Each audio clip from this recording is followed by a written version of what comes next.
Hello everyone and welcome to my YouTube channel. Today we are going to discuss about how to turn off liquid glass feature on your iPhone iOS 26.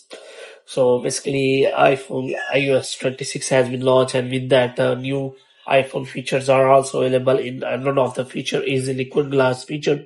And if you have applied that feature and you want to turn this off on your iPhone iOS 26, so how you can do that?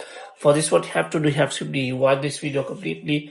So without wasting any time, let's start the video. So first of all, you have to simply go to settings here, and you can simply see that the option that works on the liquid glass is not available in the setting inside. So you can simply check for the liquid glass settings on your home screen, but if you go to settings, then it is not available there.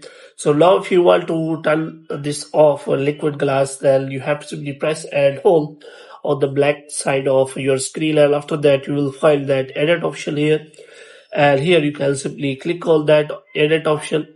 As you click on that, you can simply find the customize settings, and after customize settings you will find all of the details here, like default option, dark option, and tilted option. So you can simply check for the tilted, and here you can simply see that that tilted option is available in liquid glass. But if you want to use the previous settings as simple without liquid glass, and you want to turn off the liquid glass, then you have to simply select default option, and after that you will be we will get the simple the iPhone home screen tab. So hope you have liked this video. If you get more videos like these, you can subscribe our channel.